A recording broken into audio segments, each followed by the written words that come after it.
Pinakamasaklap na trahediya ay nang ang pawis at dugo ng isang asawa ay naging pambili ng luho ng kabit. Habang nakaluhod si Leora sa maruming sahig ng patahian, nagpapakasarap si Renz sa isang mamahaling hotel. Amoy langis ka, nakakadiri, pandidiri nito. Ngunit hindi niya alam, hawak na ni Leora ang lahat ng alas. Oras na para bawiin ang koronang ninakaw sa kanya. Handa na ba siyang durugin ang ilusyon ng lalaking sumira sa kanya? Ang pinakamasaklap na trahedya ay nang ang pawis at dugo ng isang asawa ay naging pambili ng luho ng kabit. Habang nakaluhod si Leora sa maruming sahig ng patahian, nagpapakasarap si Ren sa labas. Amoy langis ka, nakakadire, pandidire nito. Ngunit hindi niya alam, hawak na ni Leora ang lahat ng alas. Oras na para bawiin ang koronang ninakaw sa kanya. Handa na ba siyang durugin ang ilusyon ng lalaking sumira sa kanya? Kung hindi dahil sa anak ko, baka hanggang ngayon ay nagtatahi ka pa rin ng mga basahan sa squatter, Leora. Kaya umayos ka at huwag kang mag-inarte na parang ikaw ang may-ari ng kumpanyang ito. Lumalalim na ang gabi, ngunit ang mga salitang iyon ay tila mga punyal na patuloy na humihiwa sa malamig na hangin ng patahian. Dahan-dahang itinaas ni Leora ang kanyang paningin mula sa lumang makinang panahi. Ang kanyang mga kamay, na puno ng kalyo at mansa ng langis, ay patuloy sa pag-ikot ng gulong ng makina upang tapusin ang huling serya ng mga uniforme para sa isang malaking ospital. Nakatayo sa pintuan ang kanyang biyenan na si Doña Carmen, suot ang egson mamahaling bestida na binili mula sa mismong kinita ng mga kamay ni Leora. Nakataas ang kilay ng matanda. Matalim ang mga matang puno ng panghahamak. Hindi sumagot si Leora. Ibinalik niya ang kanyang atensyon sa telang puti. Maingat na iniiwas ang matuluan ito ng pawis na namumuo sa kanyang noo. 10 taon. 10 taon na niyang nilulunok ang bawat pang-iinsulto ng pamilya Villamor dahil sa paniniwalang bahagi ito ng kanyang sumpa bilang isang asawa. Para kay Leora, ang lahat ng sakripisyong ito, ang pananakit ng kanyang balakang, ang paglabo ng kanyang paningin sa pagpupuyat at ang pagtitiis sa malupit na tabas ng dila ng kanyang biyenan, ay para sa ikabubuti ng lalaking pinangakuan niya sa harap ng altar. Si Renz, ang kanyang asawa, ang lalaking binigyan niya ng puhunan mula sa pagbebenta ng huling alahas ng kanyang yumaong ina upang maitayo ang kumpanyang ito. Ngunit para kay Doña Carmen, si Leora ay mananatiling isang katulong na sinuwerte.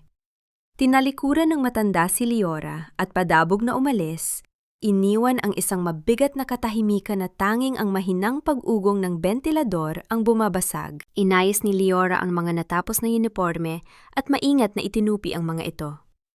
Kailangang maging perpekto ang lahat para bukas. Ito ang magdadala ng panibagong milyong-pisong kontrata para kay Renz. Sa kanyang isip, sapat na ang makitang masaya at nagtatagumpay ang kanyang asawa.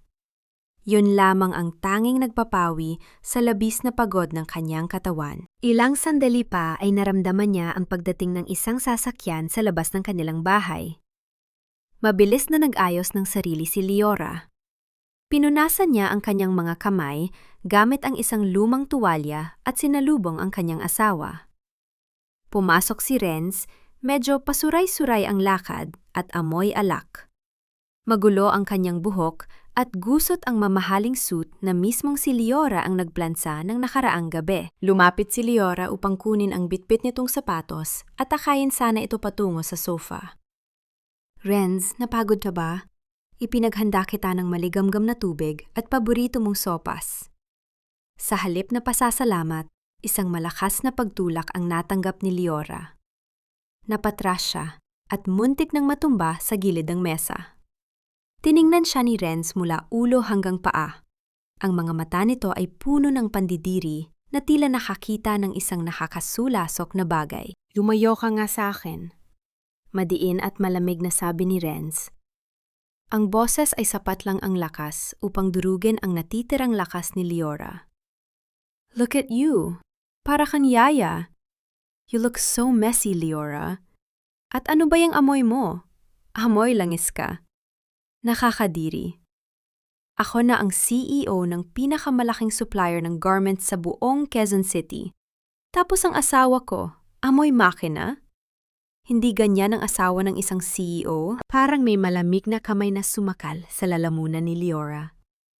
Ang mga salitang iyon ay mas matalim pa sa anumang gunting na ginagamit niya sa pagtatabas ng tela. Gusto niyang isumbat na ang langis na iyon ang nagpakain sa kanila noong mga panahong wala silang makain. Na ang amoy na iyon ang bumili ng suit na suot nito ngayon. Ngunit nanatili siyang tahimik. Kinagat niya ang kanyang ibabang labi hanggang sa malasahan niya ang sarili niyang dugo. Pinipigilan ang mga luhang nagbabadyang tumulo. Umakyat si Ren sa kwarto. Padabog na ibinagsak ang katawan sa malambot na kama. At ilang sandali pa ay binalat na ng mahimbing na pagtulog. Naiwan si Leora sa sala. Nakatayo, manhid ang buong katawan. Lumipas ang ilang minuto bago niya nakuha ang lakas upang sumunod sa kwarto. Tahimik siyang lumapit sa natutulog na asawa. Sa kabila ng masasakit na salita, nanghingibabaw pa rin ang nakasanayang obligasyon. Dahan-dahan niyang hinubad ang coat ni Renz upang hindi ito lalong magusot. Habang inilalagay niya ang coat sa lalagyan, may isang kapirasong papel na nahulog mula sa panloob na bulsa nito. Yumuko si Leora upang pulutin ito. Isang resibo mula sa isang sikat at eksklusibong jewelry store sa Makati. Nanlaki ang kanyang mga mata nang makita ang halagang nakasulat. 250,000 piso. Isang diamond necklace. Bumilis ang tibok ng kanyang puso. Pilit niyang inisip na baka sorpresa ito para sa kanilang nalalapit na anibersaryo. Baka naman naisip ni Renz na bumawi sa mga pagkukulang nito. Ngunit ang baliktarin niya ang maliit na resibo, nakita niya ang isang maikling mensahe na isinulat ng pamilyar na kumpas ng kamay ng kanyang asawa. For my one and only queen, Isabel. Happy first month to us. Tumigil ang pag-ikot ng mundo ni Leora. Ang hangin sa loob ng kwarto ay tila biglang naubos. Nanlamig ang kanyang mga kamay at paa. Parang pinipiga ang kanyang puso. Hindi makahinga, hindi makalunok. Ang kapirasong papel sa kanyang palad ay tila naging isang nagbabagang uling, ngunit hindi niya ito mabitawan. Isabel, kilala niya ang pangalang iyon. Ito ang anak ng kaibigan ni Doña Carmen. Ang nakababatang babae na laging ikinukumpara sa kanya.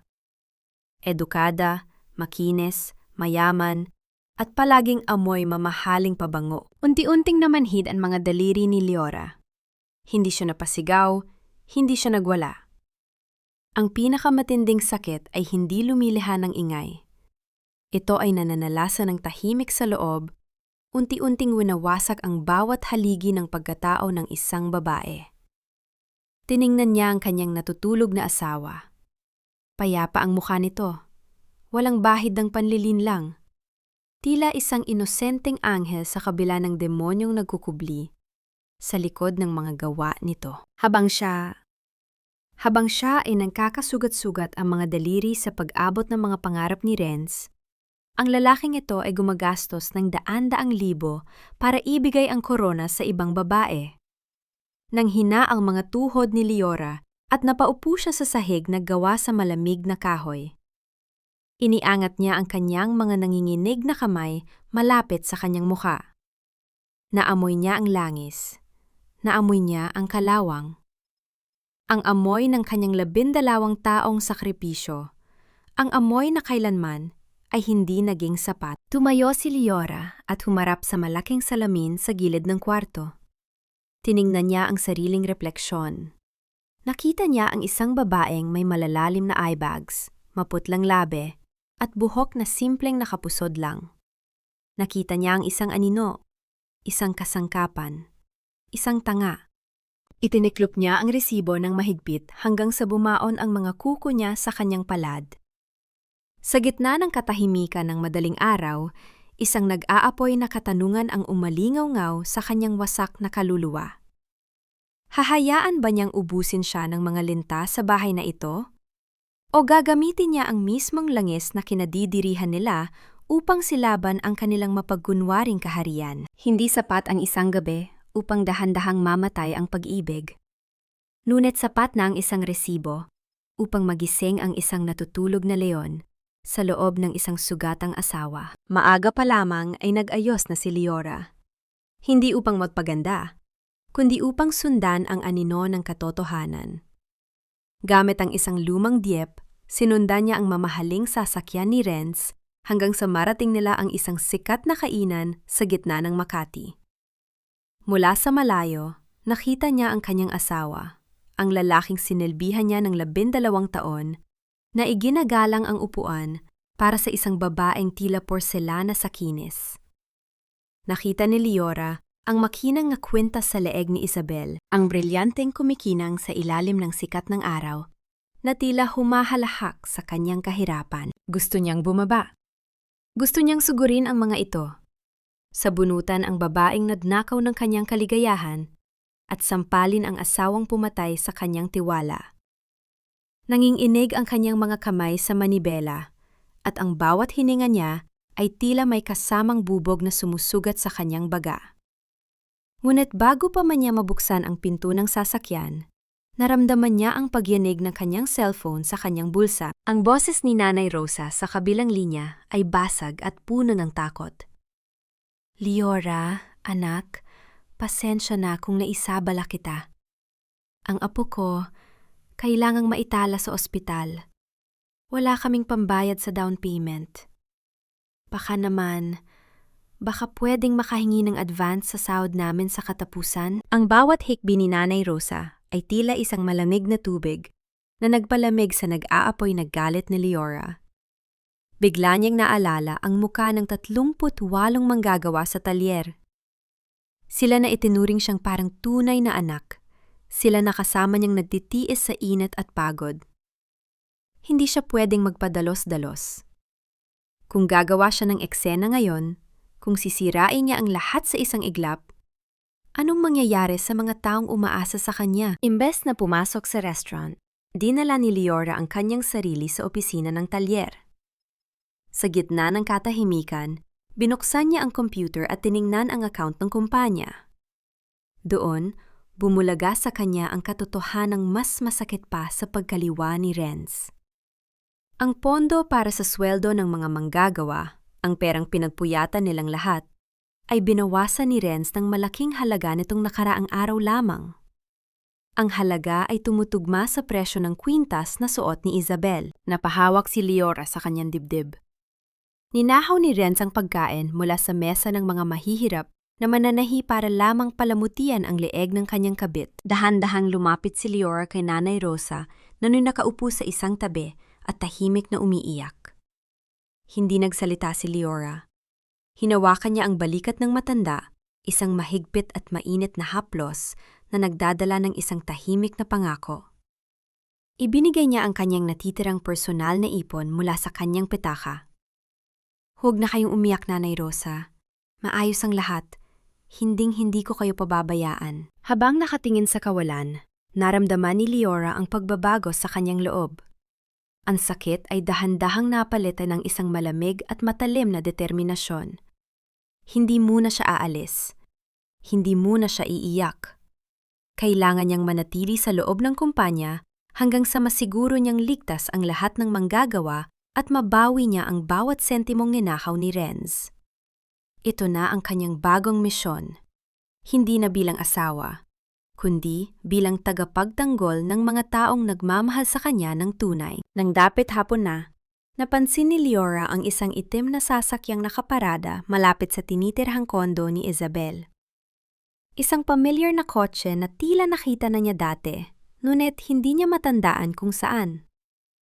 Isang misteryong tila nagpapahiwatig na hindi lang si Renz ang may itinatagong lihim sa kwentong ito. Gabi na nang umuwi si Renz. Pagpasok pa lang nito sa pinto, ay may dala na itong malapad na ngiti. Ang ngiting dati ay nagpapatunaw sa puso ni Liora. Ngunit ngayon ay nagdudulot na lamang ng pangingilabot. "Leora, sweetheart," tawag nito sa kanya.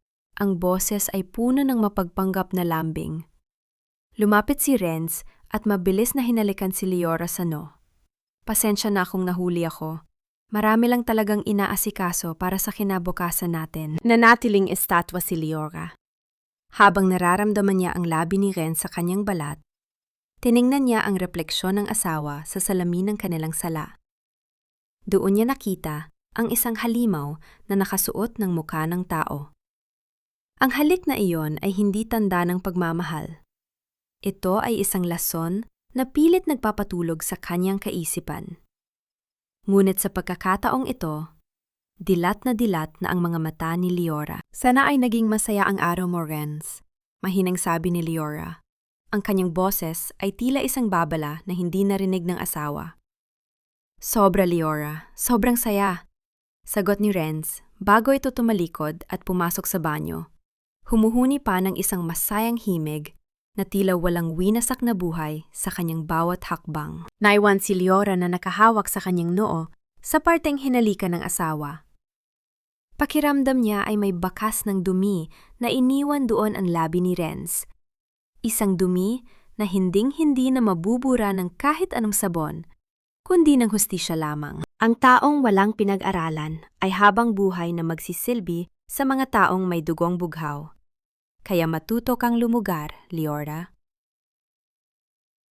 Ang boses ni Doña Carmen ay tila isang matalas na lagari na pilit pumuputol sa katahimikan ng umaga.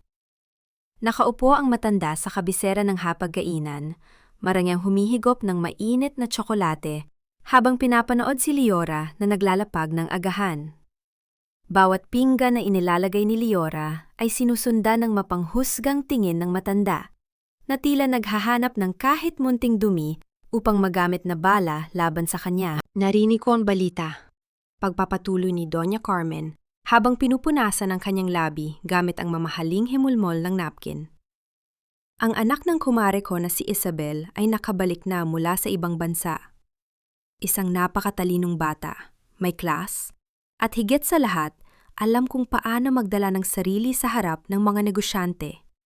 Hindi tulad ng iba rito na mas amoy tela pa kaysa sa pabango. Hindi kumibo si Leora. Nanatili siyang nakatayo sa gilid.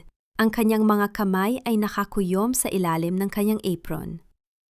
Ang bawat papuri ng kanyang biyenan para kay Isabel ay tila mga sampal na paulit-ulit na dumadapo sa kanyang mukha.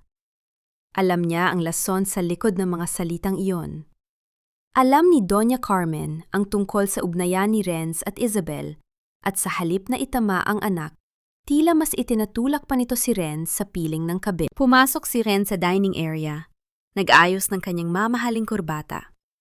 Sa halip na batian ng asawa ng magandang umaga, dumiretso siya sa upuan at kinuha ang diaryo. "Renz, anak?" tawag ni Doña Carmen. Ang boses ay biglang naging malambing na tila pulot pukyutan. "Sinasabi ko lang dito kay Leora na kailangan niyang magsumikap. Tingnan mo siya. 10 taon na kayong kasal, pero hanggang ngayon ay wala pa rin kaming marinig na iyak ng sanggol sa bahay na ito. Baog na nga, wala pang alam gawin, kundi ang magkulong sa maduming patahian." Isang mapait na ngiti ang sumilay sa mga labi ni Renz. Hindi man lang niya tiningnan si Leora. "Hayaan mo na si Nanay, Leora. Totoo naman ang sinasabi niya. Minsan, nakakahiyaring ipakilala ka sa mga kliyente ko. You look so dry, walang buhay. Siguro ay tama si Nanay. Baka kailangan mo nang tanggapin na hanggang dyan ka na lang talaga." Ang tawa ni Renz ay sumabay sa mahinang hagihik ni Doña Carmen. Ang tunog na iyon ay tila isang koro ng mga demonyo sa pandinig ni Leora. Ang kanyang asawa, ang lalaking binuo niya mula sa kawalan, ay nakikipagtulungan na ngayon sa kanyang ina upang durugin ang huling piraso ng kanyang dangal. Tumalikod si Leora at nagtungo sa kusina. Isinawsaw niya ang kanyang mga kamay sa palanggana ng tubig na may sabon upang maghugas ng mga pinagkainan. Ang tunog ng agos ng tubig mula sa gripo ay hindi sapat upang lunurin ang masasakit na salitang naririnig niya mula sa kabilang silid. Nararamdaman niya ang hapdi ng sabon sa kanyang mga sugat sa daliri. Ngunit mas mahapdi ang sugat sa kanyang puso. Habang nagkukuskos ng plato, isang imahe ang pumasok sa kanyang isip. Ang kanyang ina. Naalala niya ang gabi bago siya ikasal, nang ibigay sa kanya ng kanyang ina ang tanging kayamanan nito. Isang gintong kwintas na may medalyon. Ipangako mo, Liora, na hindi mo hahayaang mawala ang halaga mo bilang babae, ang sabi ng kanyang ina. At pagkatapos, ibinenta ni Liora ang kwintas na iyon upang pambili ng unang 3 makina para sa negosyo ni Renz. Pagkatapos ng agahan, nang makaalis na si Renz at nadungo naman si Doña Carmen sa kanyang silid para sa kanyang beauty rest, dahan-dahang pumasok si Liora sa bodega ng bahay. Doon, sa ilalim ng mga lumang kahon, hinanap niya ang isang itim na folder. Ang folder na naglalaman ng mga lumang ledger at mga resibo ng puhunan noong nagsisimula pa lamang sila. Nanginginig ang kanyang mga daliri habang binubuklat ang mga pahina. Naroon ang lahat ng ebidensya. Ang bawat sentimo na ginamit ni Renz ay galing sa kanya. Ang kumpanyang ipinagmamalaki ng pamilya Villamor ay nakatayo sa pundasyon ng kanyang pawis at ng alaala ng kanyang ina. Isang kakaibang lamig ang bumalot sa silid nang marinig ni Liora ang mga yabag ng paa patungo sa direksyon ng bodega. Mabilis ning itinago ang folder sa likod ng mga lumang tela. Sumilip siya sa maliit na siwang ng pinto at nakita si Doña Carmen na may kausap sa telepono sa pasilyo. Renz! Bulong ng matanda. Ngunit sapat na ang lakas upang marinig ni Liora. Siguruhin mong maayos ang mga dokumento. Kapag napirmahan na niya ang waiver ng mga ari-arian, palayasin mga siya. Hindi natin kailangan ng isang basahan sa loob ng palasyong ito. Si Isabel ang nararapat na maging reyna dito. Hindi ang Thailander na yan. Napatakip ng bibig si Liora upang pigilan ang isang malakas na hikbi. Hindi lang pala pangangaliwa ang balak nila. Gusto nilang kunin ang lahat sa kanya. Ang kanyang kumpanya, ang kanyang bahay, at ang kanyang huling sentimo, bago siya itapon sa kalsada na parang isang basura. Tumingin si Liora sa itim na folder na hawak niya. Ang kanyang mga mata ay hindi na puno ng luha, kundi ng isang naglalagablab na apoy. Kung balak nilang sunugin ang kanyang buhay, sisiguraduhin niyang siya ang magiging huling taong nakatayo habang pinapanood ang pagtupok ng apoy sa kanilang mga kasinungalingan. Ang tunog ng bawat takong ng sapato sa sementadong sahig ng talyer ay tila mga mabilis na tibok ng pusong, puno ng kayabangan. Bawat hakbang ay nag-iiwan ng bakas ng isang mundong hindi kailanman magiging bahagi ng mga simpleng mananahi. Mula sa maliit na bintana ng kanyang opisina, nakita ni Liora ang isang marangyang puting sasakyan na pumarada sa tapat ng talyer. Bumaba mula rito ang isang babaeng tila pinitas mula sa isang fashion magazine, si Isabel. Suot nito ang isang kulay rosas na bestida na lalong nagpalitaw sa kanyang maputing balat, at sa kanyang leeg ay kumikinang ang brilyanteng kwintas na nagkakahalaga ng buhay ng mga taong nagtatrabaho sa loob ng gusaling iyon. Oh my God, it's so mainit naman dito. How do you people breathe in this place? Ang boses ni Isabel ay umalingaw-ngaw sa buong talyer, puno ng pandidiri. Kumuha siya ng isang mamahaling panyo at ipinantakip sa kanyang ilong habang naglalakad sa pagitan ng mga hanay ng mga makina. Dahan-dahang lumapit si Nanay Rosa, dala ang ilang sampol ng tela. Magandang araw po, ma'am. Kayo po ba ang bagong kliyente na sinasabi ni Sir Renz? Heto po ang mga telang gagamitin para sa "Don't touch me." Mabilis na pag-iwas ni Isabel. Natila ba ang hawak ni Nanay Rosa ay may dalang nakakahawang sakit? Tingnan niya ang telang iniaabot ng matanda ng may panghuhusga. Is this the quality that Renz was talking about? Ang gaspang. Parang basahan lang ito sa bahay namin. At ikaw, Manang, pakibilisan naman ang kilos mo. I don't have all day. Nanginginig ang mga kamay ni Nanay Rosa habang ibinababa ang mga tela. Nakita ni Liora ang lahat mula sa malayo. Ang kanyang dibdib ay kumukulo sa galit. Hindi dahil sa pang-iinsulto sa kanya, kundi dahil sa pagtrato nito sa mga taong itinuturing niyang pamilya. Lumabas si Liora mula sa opisina.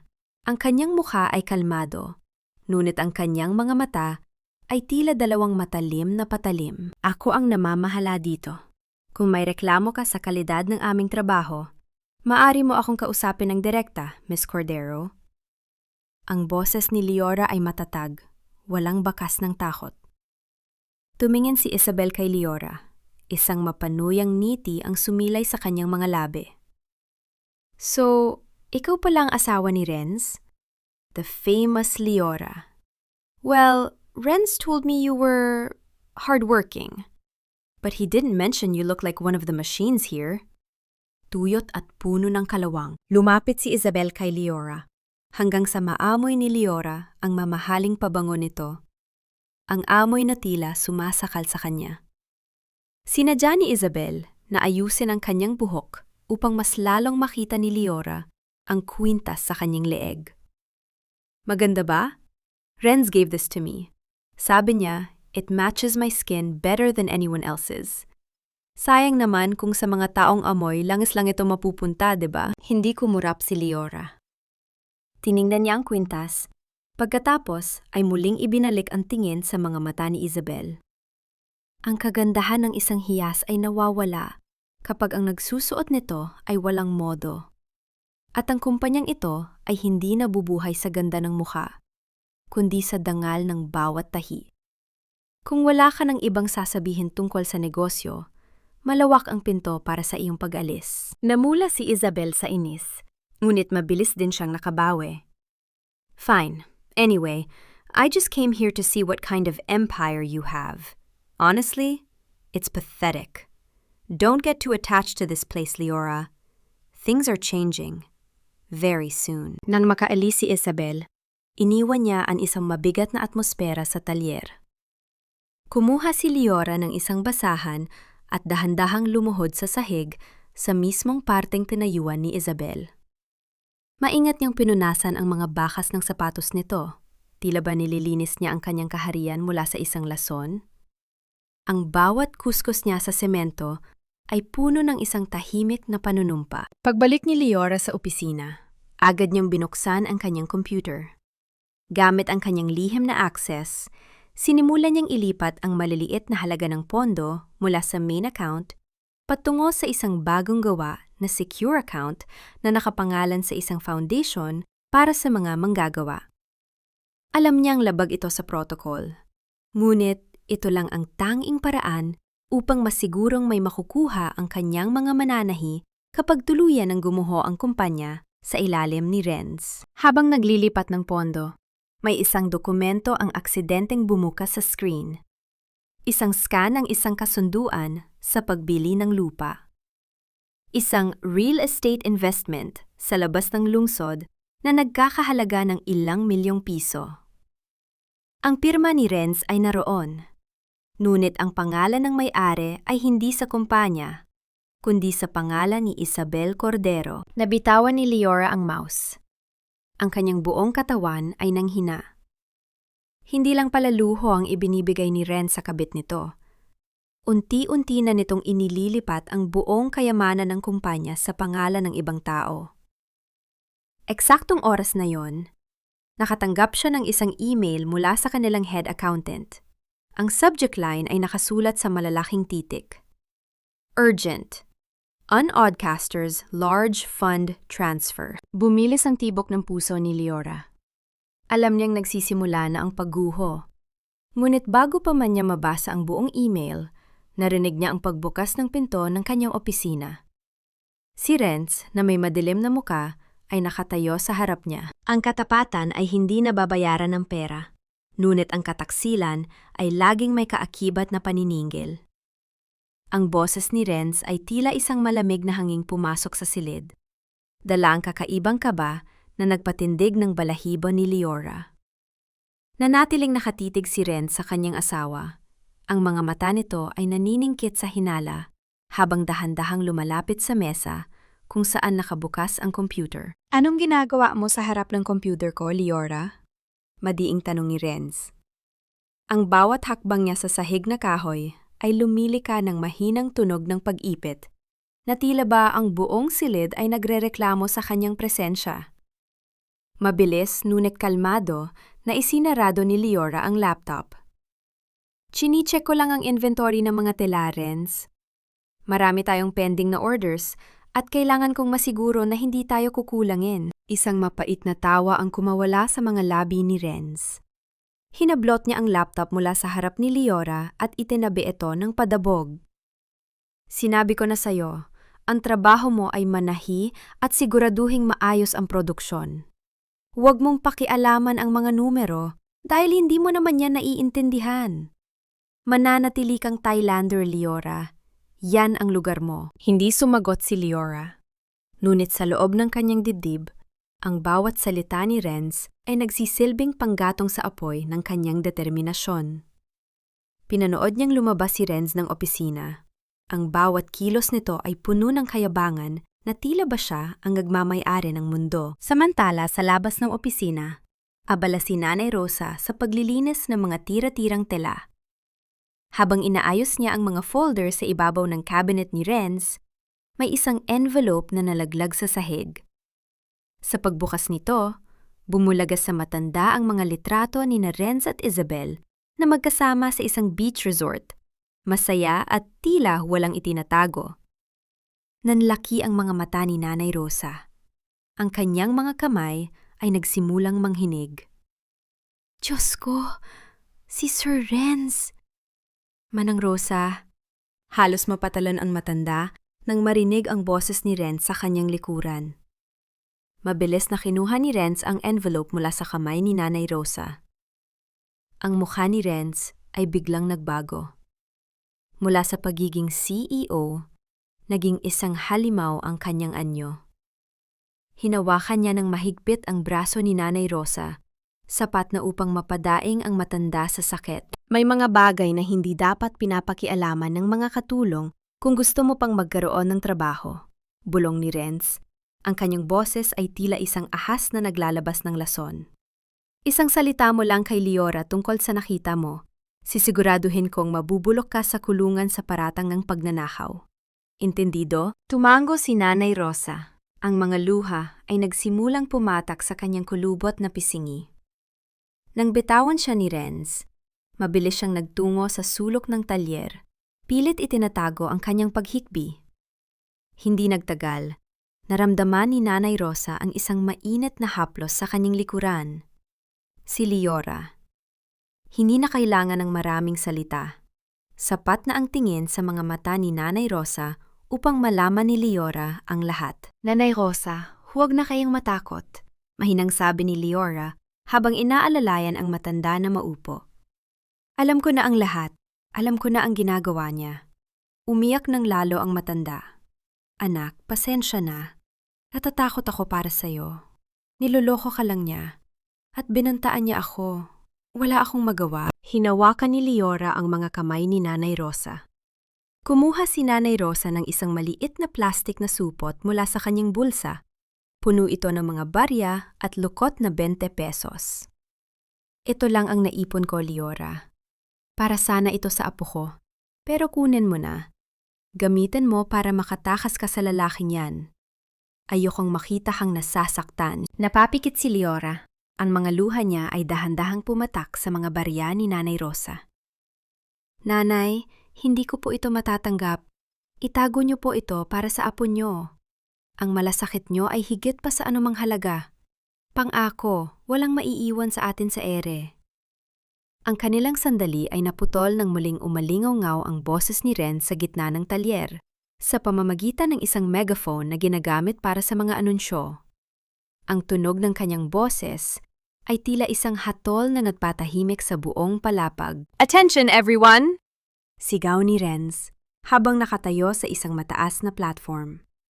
Dahil sa kailangang magtipid ng kumpanya para sa bagong investment, inanunsyo ko na simula bukas, sarado na ang Production Line B. Lahat ng nakatalaga doon, kasama na si Rosa, ay bibigyan ng final pay at hindi na kailangang pumasok. Ang katahimikan sa talyer ay naging nakabibingi. Ang Line B ay ang lugar kung saan nakatalaga ang pinakamatatandang manggagawa, ang mga taong naging katuwang ni Leora mula sa simula. Tumingin si Renz ng diretso kay Leora, isang mapanuyang ngiti ang nakapaskil sa kanyang mga labi. Alam niya na ang mga taong ito ang tanging kakampi ni Leora, at sa isang kumpas ng kamay, tinatanggalan niya ang kanyang asawa ng mga kuko at ngipin. Nakatayo lang si Leora sa gitna ng mga nag-iiyakang mananahi. Ang kanyang puso ay tila pinipiga, ngunit ang kanyang mga mata ay nananatiling nakatitig kay Renz. Ang digmaan ay hindi na lamang tungkol sa isang pusong sawi. Ito ay tungkol na sa buhay ng mga taong nagtiwala sa kanya. Walang mas lalaswa pa sa isang papuring namumutawi sa bibig ng isang taong puno ng kasinungalingan, lalo na kung ang entabladong kinatatayuan nito ay itinayo mula sa mga wasak na pangarap ng iba. Ang malaking bulwagan ng isang mamahaling hotel sa Quezon City ay napupuno ng mga nagniningning na ilaw at halimuyak ng mga sariwang bulaklak.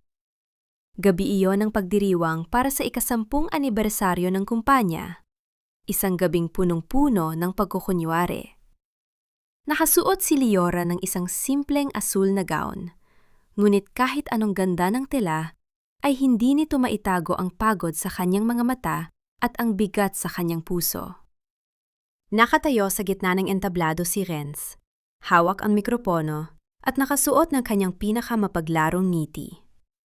Ang tunog ng palakpakan ng mga panauhin ay tila mga kulog na dumadagundong sa pandinig ni Leora. Ang tagumpay na ito ay hindi ko lang nakamit ng mag-isa. Malakas na anunsyo ni Renz. Ang boses ay puno ng emosyong tila galing sa isang mahusay na aktor. Nais kong pasalamatan ng aking asawa, si Leora. Kung hindi dahil sa kanyang sipag at pagsuporta sa likod ng mga makina, wala ako rito sa harap ninyo ngayon. She is the soul of this company. Nasaksihan ng lahat ng tawagin ni Renz si Leora sa entablado. Inakbayan siya ni Renz ng mahigpit, isang kilos na tila nagpapakita ng pagmamahal sa harap ng mga kamera. Ngunit naramdaman ni Leora ang panlalamig ng mga bisig nito. Ang bawat haplos ni Renz ay tila isang paso sa kanyang balat. Ngumiti si Leora sa mga bisita, isang ngiting pilit at walang buhay. Habang sa ilalim ng entablado, nakita niya si Isabel na nakaupo sa front row. Nakanggisi at lantarang ipinapakita ang kwintas na naging simbolo ng kanyang pagkatalo. Pagkatapos ng kanyang speech, bumaba sila sa entablado upang makihalubilo sa mga investors. Habang abala si Renz sa pakikipagtawanan sa mga mayayamang negosyante, dahan-dahang lumapit si Leora sa isang matandang lalaki na nakaupo sa isang madilim na sulok ng VIP table. Si Mr. Santillan, ang pinakamatanda at pinakarespetadong miyembro ng Board of Directors. Leora, iha. Mahinang bati ni Mr. Santillan. Ang kanyang mga mata ay puno ng pag-aalala. Hindi ka mukhang masaya sa gabing ito. Hindi nagsalita si Leora. Sa halip, habang nagpapanggap na inaayos ang table napkin, maingat niyang iniabot ang isang maliit na silver na flash drive sa ilalim ng lamesa patungo sa kamay ng matanda. Nandyan po ang lahat ng kailangan ninyo, sir. Ang mga transaksyong hindi dumaan sa inyo, ang mga peking resibo, at ang paglilipat ng pondo sa labas ng kumpanya. Kayo na po ang bahala. Mabilis na itinago ni Mr. Santillan ang flash drive sa kanyang gulsa. Tumango siya ng bahagya, isang tahimik na kasunduan sa pagitan ng dalawang taong nagnanais ng katarungan. Mag-iingat ka, Leora. Bulong ng matanda bago lumapit si Renz sa kanila. Sweetheart, come here. Kailangan tayong magpa-picture kasama ang mga bagong investors. Tawag ni Renz. Ang kanyang boses ay muling naging matamis. Nang tangkay ni Renz na muling akbayan si Leora para sa litrato, isang hindi inaasahang kilos ang ginawa ni Leora. Bahagya siyang umatras, iniwas ang kanyang balikat sa kamay ni Renz, at nagkunwaring inaayos ang kanyang buhok. Ang sandaling iyon ay mabilis, ngunit sapat na upang maramdaman ni Renz ang pagtanggi ng kanyang asawa. Natapos ang gabi ng may matagumpay na imahe para sa publiko. Ngunit ang tunay na bagyo ay nagsimula sa loob ng kanilang sasakyan pauwi. Ang katahimikan ay tila isang matalim na wire na nakapulupot sa kanilang dalawa. Pagdating sa bahay, padabog na isinarado ni Renz ang pinto ng kanilang kwarto. Ang kanyang mapagpanggap na ngiti ay biglang napalitan ng isang madilim at nakakatakot na anyo. Agad siyang nagtungo sa banyo at binuksan ang gripo. Ang tunog ng agos ng tubig ay tila naging background music sa kanyang galit. Marahas niyang hinugasan ang kanyang mga kamay, tila ba may nakakahawang sakit siyang nakuha mula sa paghawak kay Leora kanina? Sana bukas, matuto ka namang mag-ayos, Leora, sabi ni Renz habang pinupunasan ang kanyang mga kamay ng madiin. Nakita mo ba ang mga asawa ng mga investors? Napaka-elegant. Ikaw, kahit naka-gown ka na, mukha ka pa ring pagod na mananahi. Nakakahiya ka sa harap ng mga bisita ko. Huwag mo nang uulitin ang pag-iwas mo sa akin kanina, kundi pagsisisihan mo. Nanatiling nakatayo si Leora sa tabi ng kama. Pinapanood ang kanyang asawa na muling maging dayuhan sa kanyang paningin. Ang tunog ng pagtulo ng tubig mula sa gripo na hindi maayos na naisara ay tila isang orasan na nagbibilang ng nalalabing oras ng kanilang pagsasama. Huwag kang mag-alala, mahal.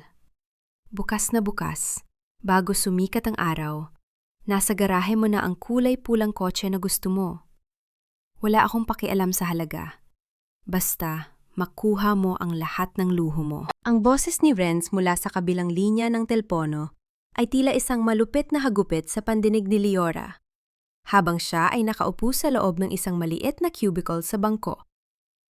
Naririnig niya ang bawat tawa ng kanyang asawa, ang bawat pangakong binibitiwan nito kay Isabel, habang sa harapan ni Leora ay ang isang computer screen na nagpapakita ng unti-unting pagkaubos ng pondo ng kumpanya. Habang nangangako si Renz ng isang mamahaling sasakyan para sa kanyang kabit, tinitingnan ni Leora ang listahan ng mga bayarin sa kuryente at upa ng talyer na hindi pa nababayaran. Ang kaibahan ng sitwasyon ay tila isang lason na dahan-dahang kumakalat sa kanyang sistema. Naramdaman ni Leora ang panlalamig ng kanyang mga daliri, ang panginginig ng kanyang mga tuhod sa ilalim ng lamesa, at ang tila pagbabara ng kanyang lalamunan sa matinding pait. Ma'am Leora, okay lang po ba kayo? Tanong ni Mrs. Reyes, ang bank manager na matagal lang kakilala ni Leora mula pa noong nagsisimula silang mag-asawa. Dahan-dahang tumango si Leora. Pilit na ibinabalik ang kanyang diwa sa realidad. Tulad ng nakikita mo sa screen, may malaking halaga na nakaplano para sa isang transfer patungo sa personal account ni Renz Villamor. Gusto kong ipatigil yan, Mrs. Reyes. Bilang co-signatory at founding partner ng kumpanyang ito, kinagamit ko ang aking otoridad upang i-freeze ang anumang malaking palabas na pondo dahil sa kahina-hinalang aktibidad. Nagulat ang bank manager, ngunit nang makita ang determinasyon sa mga mata ni Leora, ang mga matang dati ay puno ng pag-asa. Ngunit na yon ay tila dalawang matigas na bato ay tumango ito. Naiintindihan ko, Leora. Dahil sa mga dokumentong ipinakita mo tungkol sa hindi autorisadong paggamit ng pondo, pansamantala nating pipigilan ang transfer na ito. Paglabas ni Leora sa bangko, naramdaman niya ang isang kakaibang ginhawa sa kanyang dibdib. Sa gitna ng maingay na kalsada at ng nakakabulag na sikat ng araw, tumigil siya sa isang maliit na panaderya sa kanto. Bumili siya ng isang pirasong mainit na pandesal.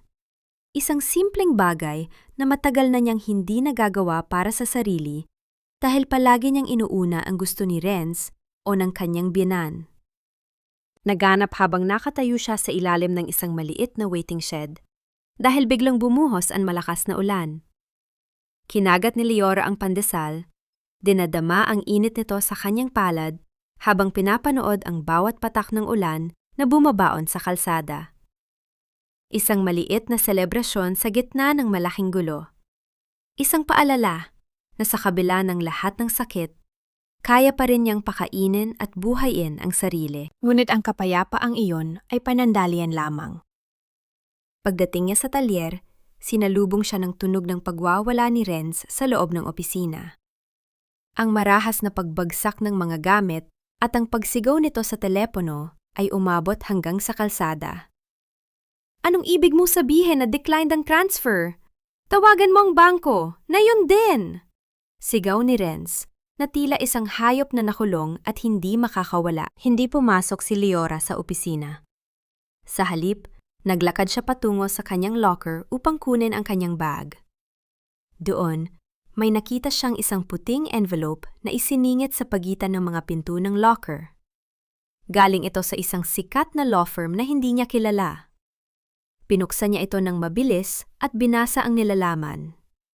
Ang kanyang mga mata ay nanlaki nang makita ang mga salitang pre-trial discovery at corporate fraud investigation. Isang misteryong hindi niya inaasahan. May iba pa bang nagmamasid sa ginagawa ni Renz? Gabi na nang umuwi si Leora, pagod at basang-basa dahil sa ulan.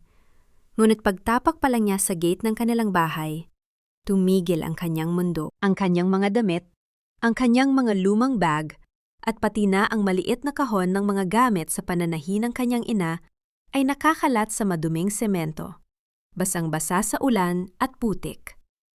Sa tapat ng pinto, nakapayo si Doña Carmen at Renz. Ang mukha ng kanyang asawa ay madilim, tila isang bagyong handang sumabog, habang si Doña Carmen ay nakangisi ng may halong pagumpay. Akala mo ba ay hindi ko malalaman ang ginawa mo sa bangko, Leora? Ang boses ni Renz ay tila isang palim na humihiwa sa katahimikan ng gabi. Sinubukan mong nakawa ng sarili mong asawa? Ngayon, makikita mo kung ano ang pakiramdam ng mawalan ng lahat. Nakatitig si Leora sa kanyang mga gamit na nakahandusay sa putikan. Ang bawat piraso ng kanyang buhay ay itinapon na parang basura sa ilalim ng ulan. Ngunit sa gitna ng pang-inginig ng kanyang katawan, isang tanong ang umalingaw-ngaw sa kanyang isipan. Isang tanong na magiging mitsa ng kanyang tuluyang pagbangon.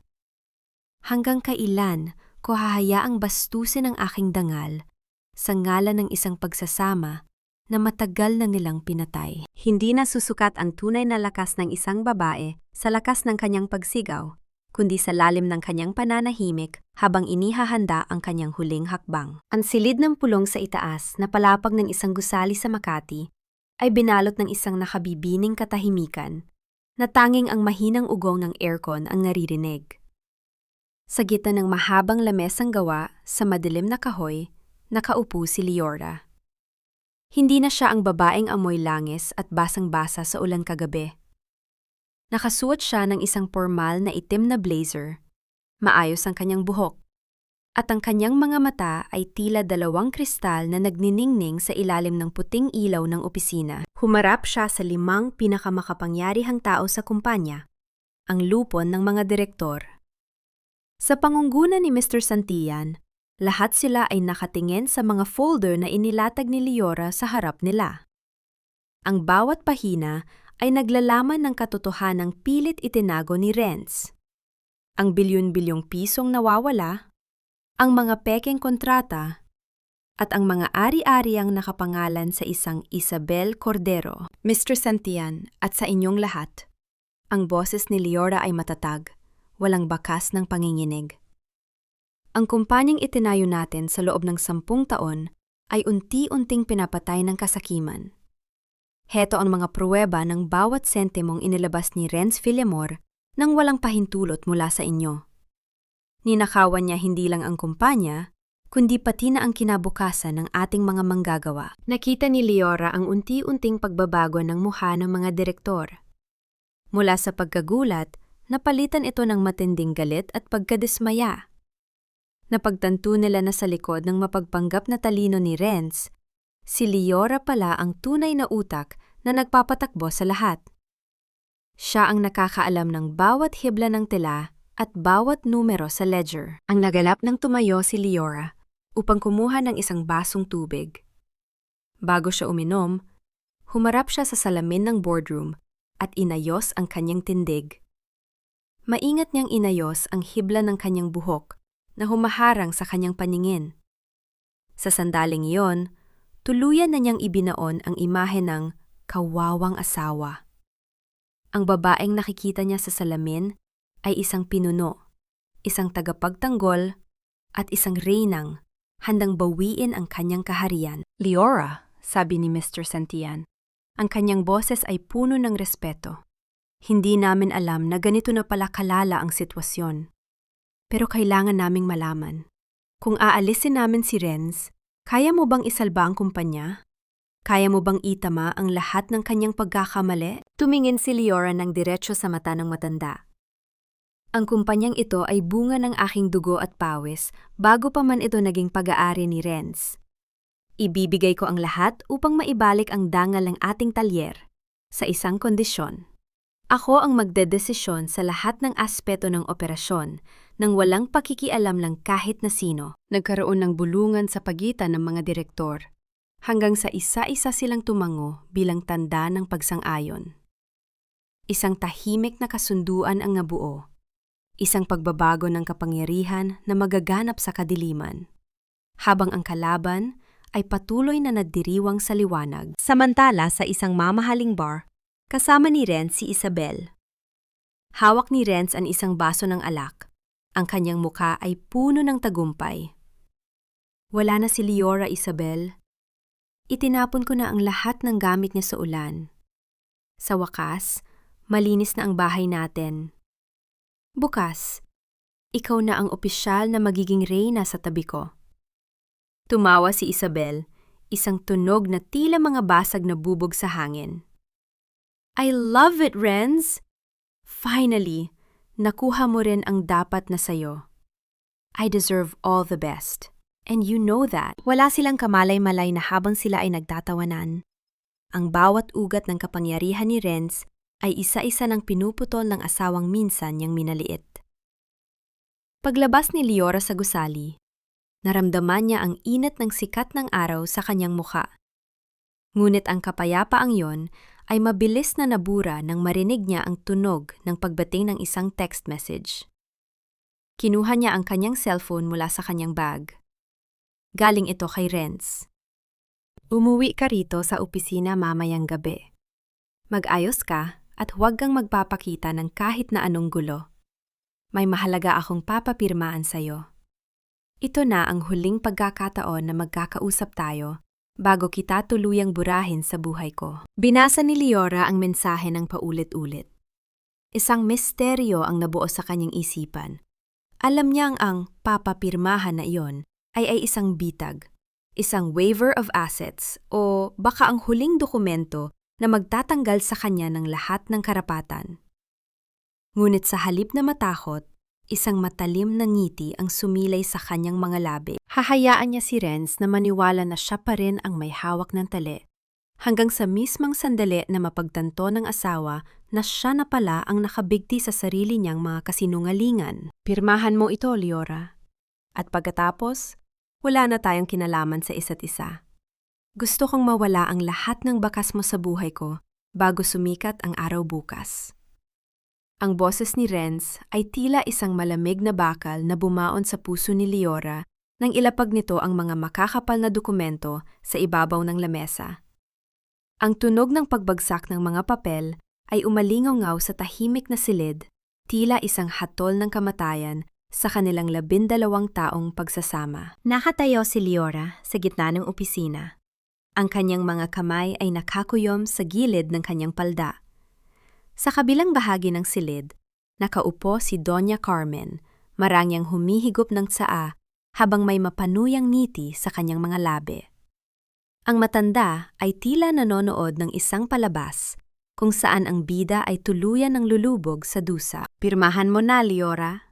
Singit ni Doña Carmen, ang boses ay puno ng pait.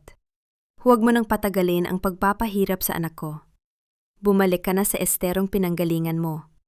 Doon ka naman talaga nararapat, kasama ng mga basahan at duming kinagisnan mo. Masyado ka nang naging pabigat sa pamilyang ito. Dahan-dahang lumapit si Leora sa lamesa. Ang kanyang mga binti ay tila gawa sa mabigat na tingga sa bawat hakbang. Tumingin siya kay Renz, ang lalaking minsan niyang itinuring na mundo. Ang lalaking binigyan niya ng lahat, mula sa kanyang kabataan hanggang sa huling sentimo ng kanyang mana. Renz. Ang boses ni Leora ay nanginginig, isang mahusay na pagpapanggap ng isang babaeng wasak na wasak. Bakit? Bakit kailangang umabot sa ganito? Binigay ko naman ang lahat, di ba? Lahat ng kailangan mo, lahat ng gusto mo. Bakit kailangan mo akong itapon ng ganito? Isang mapait at malakas na tawa ang kumawala sa mga labi ni Renz. Hinablot niya ang kanyang kurbata at bahagya itong niluwagan. Ang kanyang mga mata ay nanlilisik sa galit at pagmamataas. Dahil pabigat ka, Liora? Sigaw ni Renz. Ang boses ay sapat na upang mayanig ang mga gamit sa loob ng silid. Tingnan mo ang sarili mo. You are a burden. You are useless. Ang kumpanyang ito ay kailangan ng isang reyna, isang babaeng may class, isang babaeng kaya akong iangat sa mata ng lipunan. Si Isabel ang babaeng yun. Siya ang nararapat na tumayo sa tabi ko. Hindi ang isang Thailander na amoy tela at langis na tulad mo. Lumapit si Renz kay Liora, hanggang sa maramdaman ni Liora ang mainit na hininga nito sa kanyang muka. You are nothing but a tool, Liora. At niyong tapos na ang silbi mo, itatapon na kita. Pirmahan mo na yung waiver of assets at ang annulment papers. Huwag mong isiping may makukuha ka kahit isang kusing sa kumpanyang ito. Lahat ng ito ay akin na magitan sa katahimikan. Tumingin si Liora sa kanyang mga kamay, ang mga kamay na may mga peklat mula sa mga karayom, ang mga kamay na may kalyo mula sa paghawak ng mabibigat na tela. Ang mga kamay na nagtayo ng imperyong inaakala ni Renz na kanya. Isang malalim na buntong hininga ang pinakawala ni Liora. Hindi dahil sa lungkot, kundi dahil sa ginhawang sa wakas ay malapit na ang katapusan ng kanyang pagtitiis. Kinuha ni Liora ang ballpen. Ang bawat hagod ng tinta sa papel ay tila isang pagbaklas sa mga tanikalang nakagapos sa kanyang kaluluwa. Sa bawat pirma, nararamdaman niya ang paglaya. Pirma para sa 12 taong panuloko. Pirma para sa bawat gabing inilaan niya sa pagtatrabaho habang ang asawa ay nasa piling ng iba. Pirma para sa huling pagkakataon na hahayaan niyang tapakan ang kanyang dangal. Nang matapos ang huling pahina, iniaabot ni Liora ang mga papeles kay Renz. Ang kanyang mga mata ay nanatiling nakatitig sa asawa, ngunit wala na itong bakas ng pag-ibig. Tanging ang lamid ng isang taong tapos na sa kanyang pakikipaglaban sa maling digmaan. Ayun na, Renz, mahinang sabi ni Liora. Sana ay maging masaya kayo sa lahat ng nakuha ninyo. Mabilis na hinablot ni Renz ang mga dokumento. Ang kanyang muka ay nagniningning sa tuwa. Hindi man lang niya tiningnan ang abogado na nasa sulok ng silid na no'y umiwas ng tingin kay Liora nang may halong hiya at pagsisisi. Good, mading sabi ni Renz. Nayon, lumayas ka na rito bago pa magbago ang isip ko at ipakaladkad kita sa labas. May appointment pa kami ni Isabel sa Makati. Bibilhan ko pa siya ng pinakamahal na damit kasal na makikita namin. Doon man lang, mapapatunayan ko na ang reyna ko ay karapat-dapat sa pinakamahal na alay. Padabog na lumabas si Renz ng opisina. Dala ang mga papeles na inaakala niyang magbibigay sa kanya ng kalayaan. Ang tunog ng kanyang mabilis na mga hakbang patungo sa garahe at ang pag-arangkada ng kanyang sasakyan ay tila isang musika ng tagumpay sa pandinig ni Liora. Naiwan si Liora sa loob ng malamig na opisina kasama ang kanyang biyenan. Tiningnan niya si Doña Carmen na ngayon ay tumatayo na rin upang umalis. Huwag ka nang lilingon, Liora. Wika ng matanda bago lumabas. Dahil wala nang natitira para sa'yo dito. Nanatiling nakatayo si Liora, mag-isa sa gitna ng katahimikan. Hindi niya napansin ang luha sa kanyang pisingi. Hindi dahil sa sakit, kundi dahil sa kilabot ng katotohanan. Alam niya ang hindi alam ni Renz. Nasa sandaling ang sasakyan nito ay tumigil sa Makati. Doon magsisimula ang tunay na bangungot ng lalaking minsan niyang minahal. Ang bawat paghakbang palabas ng isang pintong, naging kulungan sa loob ng maraming taon, ay tila isang pagbaklas sa bawat buto ng isang pusong matagal nang binalot ng dusa. Sa loob ng kwartong dati ay puno ng kanyang mga pangarap bilang isang asawa, tahimik na inayos ni Liora ang kanyang mga gamit. Walang ingay, walang pagmamadali. Hindi niya hinawakan ang mga mamahaling bag na ibinigay ni Renz bilang pampalubag loob sa bawat gabi nitong hindi pag-uwi. Hindi niya kinuha ang mga alahas na binili ng asawa upang itago ang bahid ng kataksilan.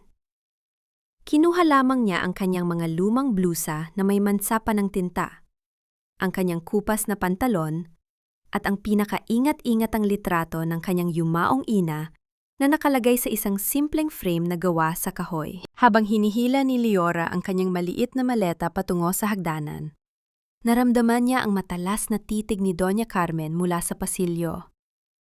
Ang matanda ay tila isang buitreng, naghihintay na malaglag ang kanyang huling biktima. Tingnan mo nga naman, aalis na ang dakilang martir. Pangungutya ni Doña Carmen habang hinaharangan ang daan ni Leora. Sandali lang, i-check ang maletang yan.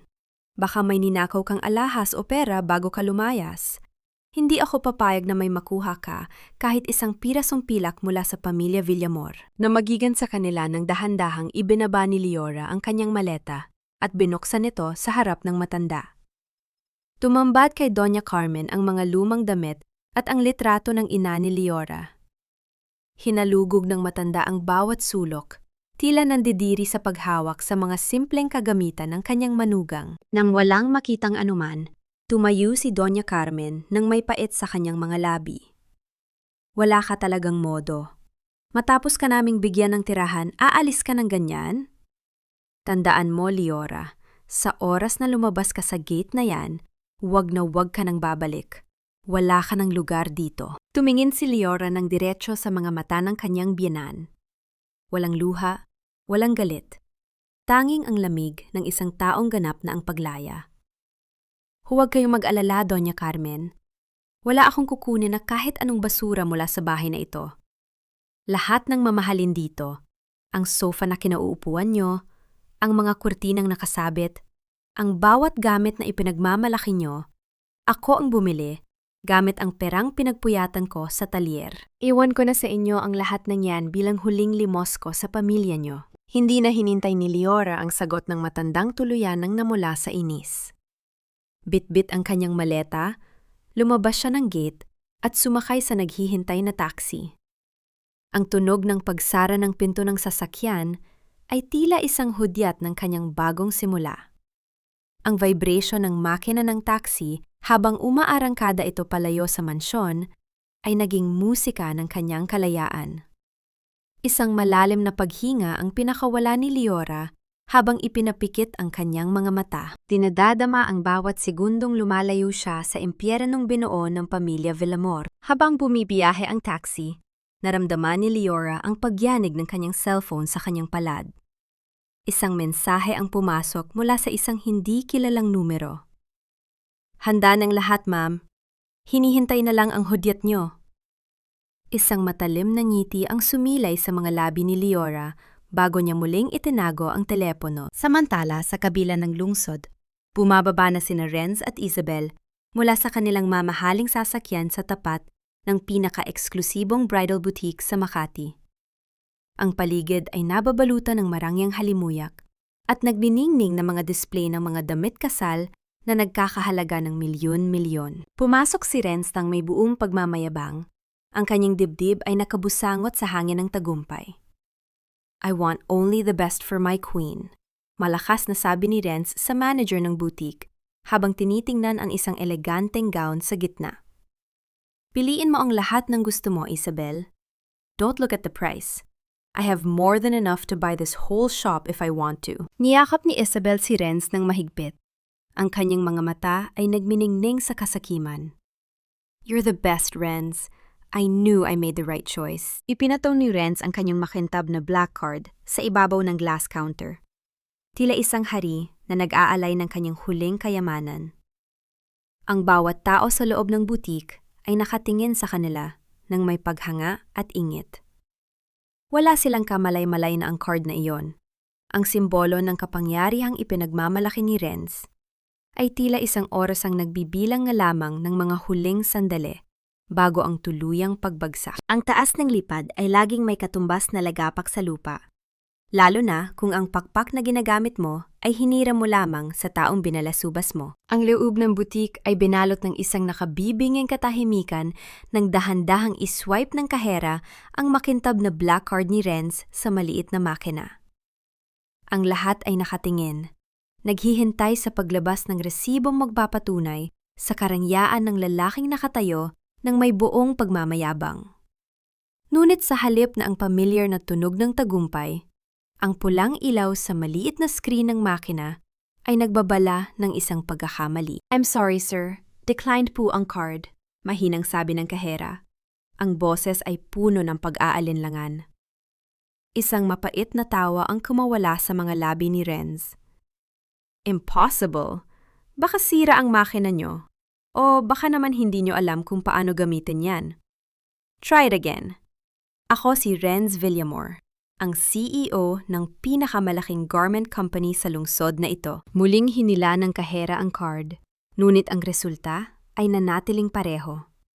Sa bawat segundo ng paghihintay, ang mukha ni Renz ay unti-unting namumula. Hindi dahil sa galit, kundi dahil sa matinding kahihiyang nararamdaman niya sa harap ng mga ibang kliyente na nooy nagsisimula ng magbulungan.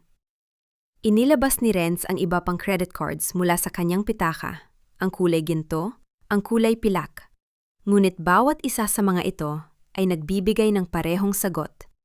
Declined. "Renz, what's happening? Why is it taking so long?" Ang boses ni Isabel ay nagsisimula ng maging matalim.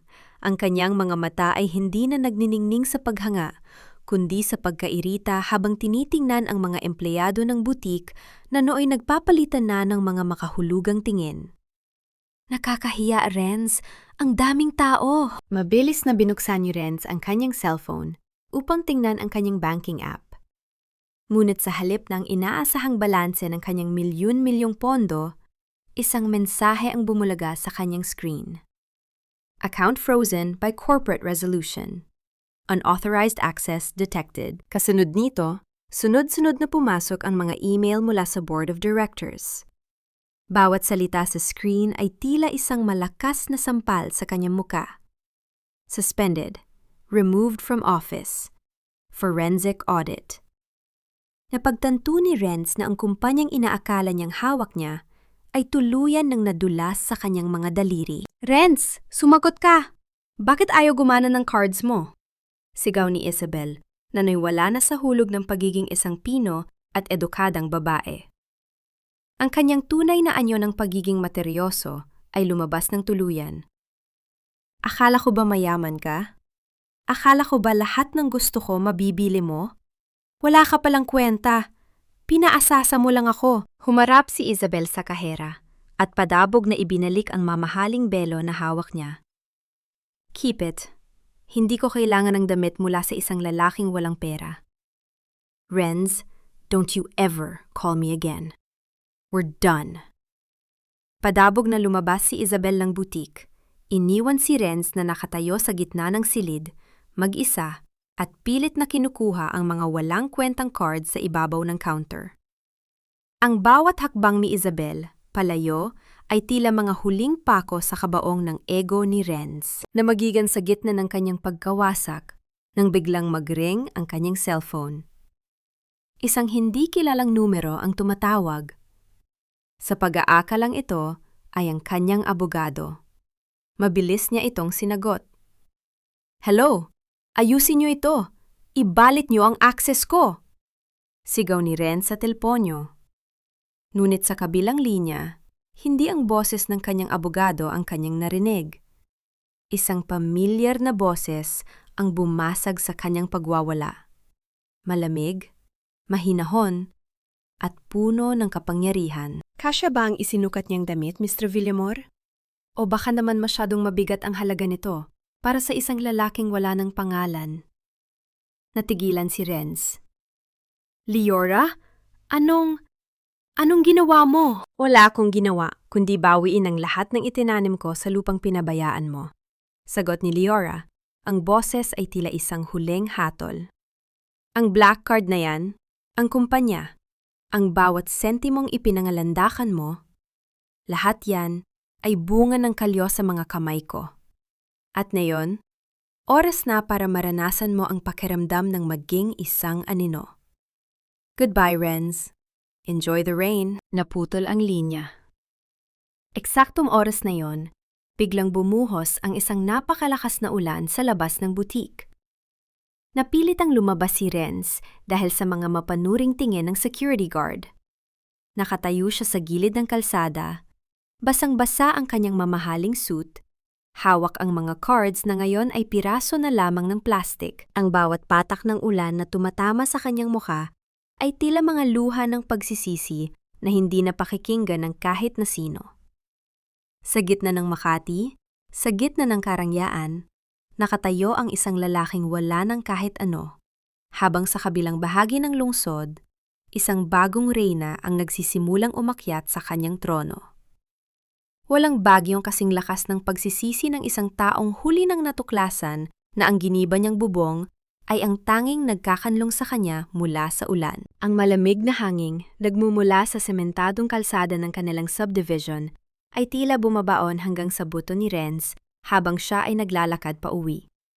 Basang-basa, magulo ang buhok, at walang bakas ng pagiging CEO na ipinagmamalaki niya. Ilang oras pa lamang ang nakalilipas. Ang bawat hakbang niya patungo sa kanilang mansyon ay puno ng pag-asa na baka panaginip lamang ang lahat, na baka nagkamali lamang ang bangko at pagpasok niya ay sasalubungin pa rin siya ng init ng kape na ginawa ni Leora. Ngunit ang pinto ng kanilang bahay ay bukas, at mula sa labas, nakita niya ang mga ilaw mula sa sasakyan ng mga pulis na nakaparada sa tapat ng kanilang garahe. Bumilis ang tibok ng puso ni Renz. Pumasok siya at bumulaga sa kanya ang isang tagpong hindi niya inaasahan. Ang mga tauhan mula sa bangko, kasama ng mga opisyales ng barangay, ay naglalabas ng mga muebles, mga painting, at iba pang mamahaling gamit. Sa gitna ng sala, nakaupo si Doña Carmen, gusot ang damit at umiiyak, habang kinakausap ang isang abogado mula sa law firm na nagpadala ng sulat kay Leora noong nakaraang araw. Hindi niyo pwedeng kunin ang bahay na to. Amin ito! Ako si Doña Carmen Villamor. Sigaw ng matanda. Pilit na inaagaw ang isang porselanang florera mula sa isang pulis. Lumapit si Renz. Anong nangyayari dito? Bakit niyo kinukuha ang mga gamit namin? Humarap ang abogado kay Renz. Ang muka ay walang kahit anong emosyon. Mr. Villamor, nandito kami para ipatupad ang court order kaugnay sa patong-patong na utang na ipinangalan ninyo gamit ang mga ari-arian ng kumpanya bilang collateral.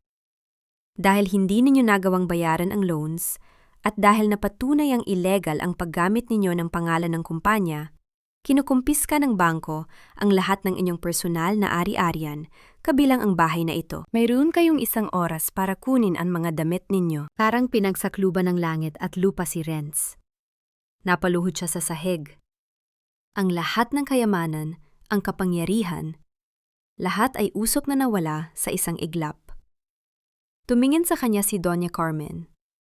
Ang mga mata ng matanda ay puno ng galit at paninisi. Ito ba ang sinasabi mong plano? Sigaw ni Doña Carmen habang hinahampas ang balikat ng kanyang anak. Pinalayas mo si Leora! Pinalayas mo ang nag-iisang bumubuhay sa atin! Nasaan na ang sinasabi mong Isabel?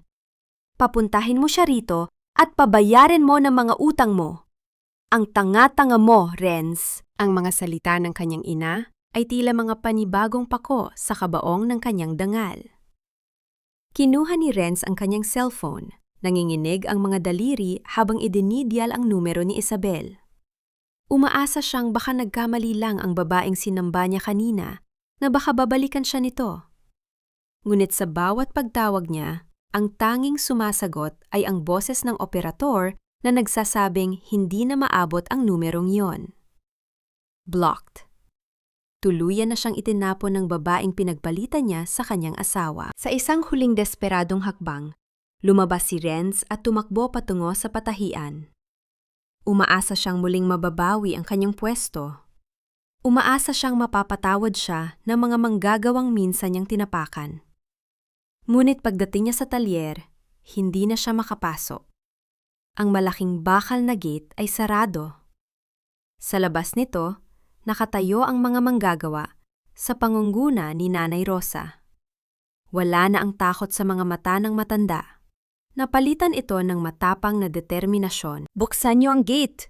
Ako pa rin ang CEO ng kumpanyang ito! Sigaw ni Renz habang kinakalampag ang bakal na gate. Naganap ng humarap si Nanay Rosa, dalang isang lumang walis. Hindi niya ito ginamit upang paluin si Renz, kundi upang ipanglinis ang semento sa mismong harapan ng gate na inapak-apakan ng dating amo. Dati kayong hare dito, Sir Renz? Mahinang sabi ni Nanay Rosa. Ang boses ay puno ng kapayapaan, ngunit nakakasugat sa patalim. Ngunit ang kaharian nyo ay nakatayo sa pawis ng iba. Ngayon, kahit basahan, hindi namin ibibigay sa inyo. Umalis na kayo bago ko pa ipatawag ang mga gwardya. Naiwang nakatayo si Ren sa gitna ng kalsada. Mula sa kanyang kinatatayuan, napansin niya ang isang pamilyar na bulto sa loob ng talyer. Si Liora, nakasuot ng eleganteng itim na blazer, ay naglalakad sa pagitan ng mga makina, nakangiti habang kinakausap ang mga masayang mananahi. Ang babaeng dati ay nakaluhod sa sahig, habang pinupunasan ang langis mula sa kanyang sapatos, ay siya na ngayong tumatayong pinakamataas na ilaw ng kumpanya. Habang pinapanood niya ang pag-akyat ng bagong reyna sa trono, naramdaman ni Renz ang pinakamasakit na parusa ng kanyang mga kasalanan. Ang malaman na ang buhay na winasak niya sana ay ang mismong paraiso na pinapang-arap niyang balikan. Ang pinakamagandang palamuti ng isang reyna ay hindi ang gintong nasa kanyang ulo, kundi ang mga luhang ginamit niyang pandilig sa mga pusong minsang natuyo sa takot. Ang umaga ay sumikat na may dalang kakaibang liwanag sa loob ng talyer. Ang mga makinang panahi na dati naglalabas ng tunog ng paghihirap ay tila ngayon ay humuhuni ng musika ng pag-asa. Sa gitna ng malawak na palapag, nakatayo si Liora. Wala na ang kupas na pantalon at amoy langis. Suot niya ang isang pormal na kulay abong suit na nagpapalabas ng kanyang natural na kagaraan. Ngunit sa kabila ng kanyang bagong anyo, ang mga mata niya ay nanatiling mapagkumbaba. Humarap siya sa 38 nananahi, ang mga taong hindi siya iniwan sa pinakamatinding unos ng kanyang buhay. Nakikita niya sa kanilang mga mata ang paghanga, hindi dahil sa kanyang bagong posisyon, kundi dahil sa pagkilala nila sa kanya bilang kanilang tunay na kapamilya. Maraming salamat sa inyong lahat, panimula ni Liora. Ang kanyang boses ay malinaw at puno ng sinseridad.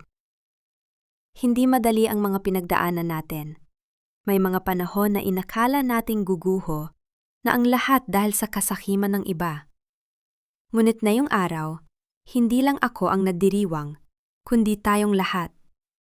Simula ngayon, ang kumpanyang ito ay hindi na pag-aari ng isang individual lamang. Magkakaroon kayo ng porsyento sa ating mga kikitain at ang pondo para sa edukasyon at kalusugan ng inyong mga pamilya ay aking sisiguraduhin. Hindi napigilan ni Nanay Rosa at ng iba pang mga mananahi ang mapaiyak. Niyakap nila si Liora ng mahigpit. Walang distansya sa pagitan ng amo at ng empleyado. Ang namagitan ay ang init ng pagmamahal na nakabatay sa dalisay na malasakit. Pagkatapos ng maikling pagtitipon, naglakad si Liora papasok sa opisina, ang dating opisina ni Renz. Ibang-iba na ang hitsura nito. Wala na ang mga mamahaling leather chair at ang mga mapagpanggap na painting sa dingding. Pinalitan ito ni Liora ng mga simpleng muebles. Naganap ng dahan-dahang haplusin ni Liora ang isang lumang makinang panahi na ipinuwesto niya mismo sa gitna ng silid sa harap ng malaking bintana. Ito ang makina ng kanyang ina, ang mismong pinagmulan ng lahat. Isang luha ang kumatak mula sa kanyang mata. Umiyak siya, hindi dahil sa sakit na idinulot ni Renz, kundi dahil sa malalim na pasasalamat sa kanyang sarili. Nagawa niya, naisalba niya ang dangal ng kanyang ina. Nahanap niya ang kanyang tunay na halaga, ngunit ang kanyang kapayapaan ay saglit na naantala nang pumasok ang security guard na nakadestino sa lobby. Ma'am Liora, Mahinang tawag ng gwardiya. May nagpupumilit pong pumasok sa labas. Gusto ko na po sanang ipabugaw, pero nagmamakaawa po na makausap kayo kahit 5 minuto lang. Tumayo si Liora. Hindi na niya kailangang tanungin kung sino. Alam niya kung sino ang mga multong babalik mula sa nakaraan. Paglabas ni Liora sa lobby, nakita niya ang isang pamilyar na bulto. Si Doña Carmen. Wala na ang mamahaling bestida na dati nitong ipinagmamalaki. Suot nito ang isang simpleng duster na halatang hindi na plansa, at ang buhok nito ay magulo. Nakayuko ang matanda, tila hindi malaman kung paano haharapin ang babaeng minsan niyang tinawag na basahan. Nang makita si Liora, mabilis na lumapit si Doña Carmen at lumuhod sa malamig na semento ng lobby. Ang mga empleyadong dumadaan ay napatigil, hindi makapaniwala sa nakikita. Ang matapobreng ginang na nag-insulto sa kanila ng maraming taon ay ngayon ay nagmamakaawa. Liora, anak, panimula ni Doña Carmen. Ang boses ay nanginginig at puno ng pag-iyak. Maawa ka sa amin. Nakuha na ng bangko ang lahat. Ang bahay, ang mga sasakyan, kami ni Renz, wala kaming matuluyan. Nandito kami ngayon sa isang maliit na kwartong inuupahan. Anak, alam kong nagkamali kami. Alam kong mali si Renz. Pero pamilya mo pa rin kami. Utang na loob. Tulungan mo kami. Kahit konting tulong lang para makapagsimula kami ulit. Nakatingin lang si Liora sa matandang nakaluhod sa kanyang harapan. Nakaramdam ba siya ng awa? Oo. Dahil likas sa kanyang pagkatao ang maging mabuti. Ngunit sa pagdaan ng panahon at sa mga luhang iniluha niya, natutunan na ni Liora ang kaibahan ng pagiging mabuti at pagiging tanga. Natutunan na niyang ang ilang lason ay hindi dapat binibigyan ng ikalawang pagkakataon na pumasok sa sistema. Isang matalim ngunit kalmadong paghinga ang pinakawala ni Liora bago siya magsalita. Ang pagpapatawad ay hindi isang imbitasyon para muling pumasok ang nanakit sa iyong buhay. Ito ay isang pinto na isinasara mo mula sa loob upang hindi na makapasok ang galit. Ang mga luha ni Doña Carmen na pumapatak sa sahig ng lobby ay tila mga walang kwentang perlas na hindi kayang bilhin ang nasirang tiwala. Nakaluhod pa rin ang matanda, pilit na ginagamit ang salitang pamilya bilang sandata upang buhayin ang utang na loob sa puso ni Liora. Sa likod ng matanda, sa labas ng glass door ng kumpanya, nakatayo si Renz. Magulo ang damit, puno ng hiya at nanginginig ang mga labi habang tinitingnan ang asawang itinapon niya na ngayon ay nagniningning sa kapangyarihan. Hindi nagtagal ay naglakas loob din si Renz na pumasok. Lumapit siya kay Liora at sumunod na lumuhod sa tabi ng kanyang ina. Liora, basag ang boses ni Renz. Ang mga mata nito ay puno ng pagmamakaawa na hindi kailanman nakita ni Liora sa loob ng 12 taon. Patawarin mo ako. Alam kong naging halimaw ako sa'yo. Nilamon ako ng ego at kayabangan. Pero ikaw lang talaga, Liora. Ikaw lang ang nagmahal sa akin ng totoo. Bigyan mo ako ng second chance. Magsisimula tayo ulit.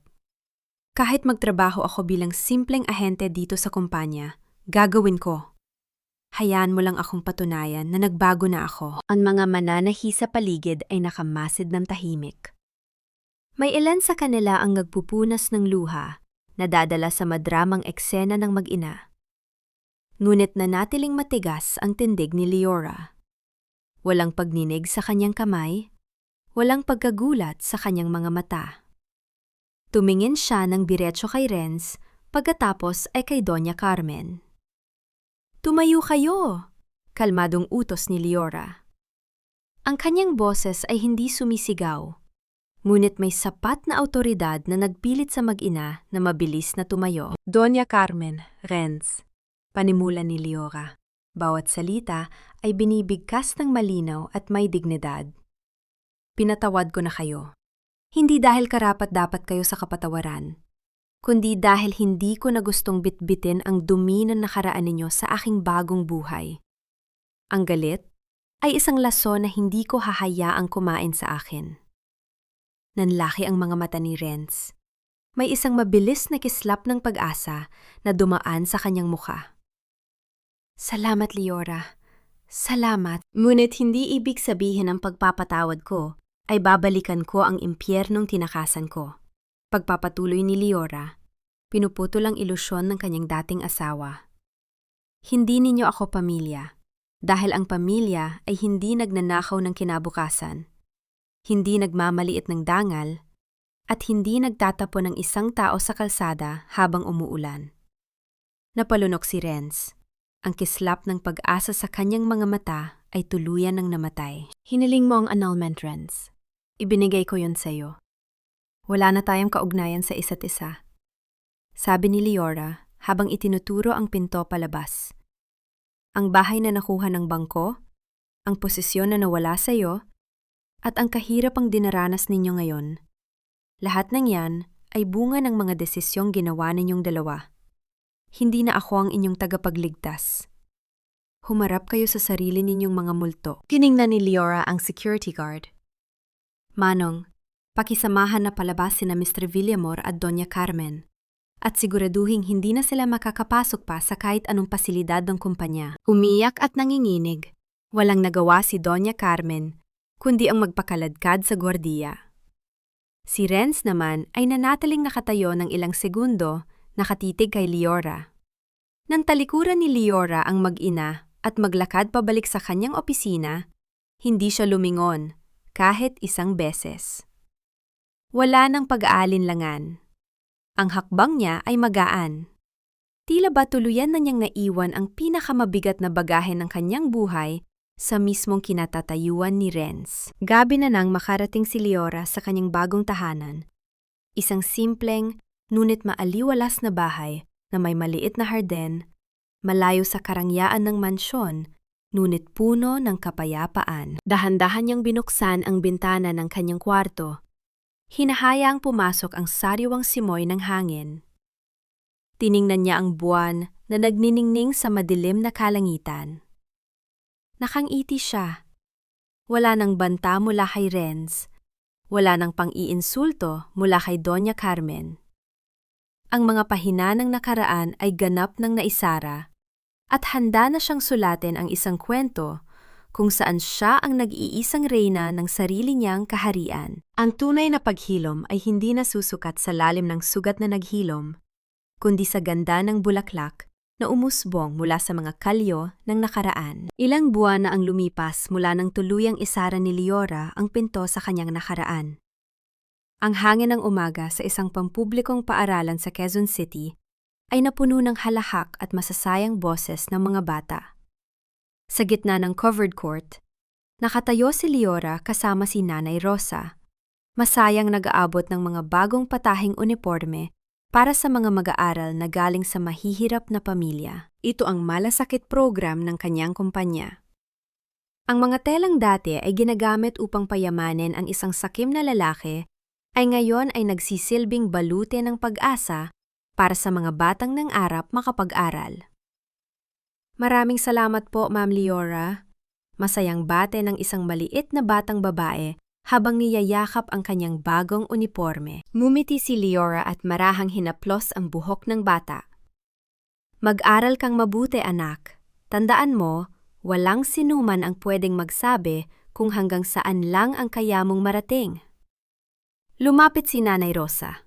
Ang muka ay maaliwalas at walang bakas ng dating pagod at takot.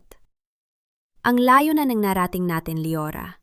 Kung nakikita ka lang ng nanay mo ngayon, paniguradong napakalaki ng ngiti niya. Habang nagpapahinga sila sa loob ng sasakyan ng kumpanya, pabalik sa opisina, nakabukas ang isang maliit na telebisyon.